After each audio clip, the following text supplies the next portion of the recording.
Get used to something new here. It's like I'm gonna make y'all the guinea pigs. I'm gonna try ear monitors for the first time.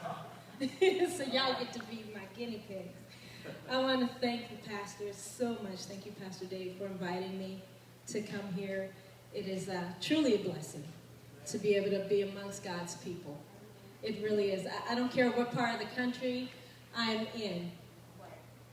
The Spirit is the same. What you need a true child of God. And the way they worship is just amazing. You have that kindred spirit.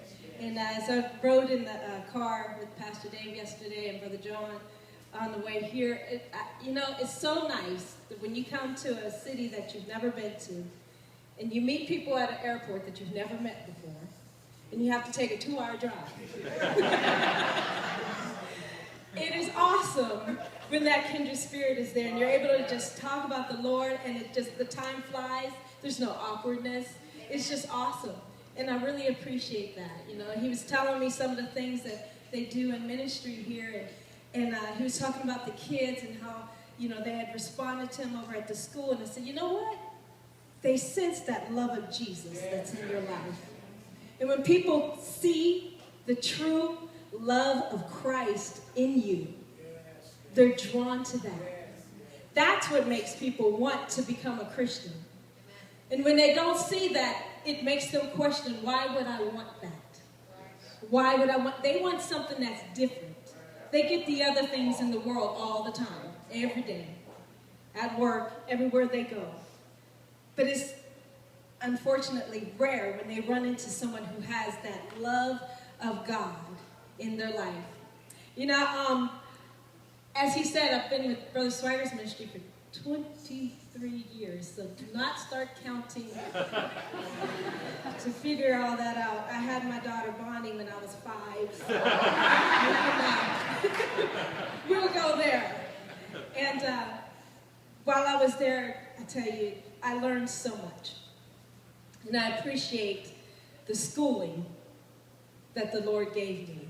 You can't get that kind of schooling anywhere, And I appreciate the fact that for 23 years, the Lord gave me that schooling that took me from being an extremely shy person to standing on stage ministering to God's people and to those who are lost. And, if you would have told me I was going to be doing this even a year and a half ago, I told you you lost your mind. But, God has a way of making us do things that we said we'd never do. And, I'm really enjoying the fact that I can go into a church now and minister God's word in song and in testimony and be able to hands-on minister to the people. I love it. I love it. Now, I can get a little loud. Woo. I can get really loud. So, I'm telling you now, if you don't like my loudness, you might want to ask God to please do not put your mansion next to mine in heaven. Because I'm going to be shouting all over glory. Now, I told the sound guy, I gave him a stack of CDs, and I said, just beware that I don't usually go by the list that I give you. And guess what? I'm going to start out that way. I'm going to do River of God. And I think it's the 3rd track. So I'm throwing them under the bus already. So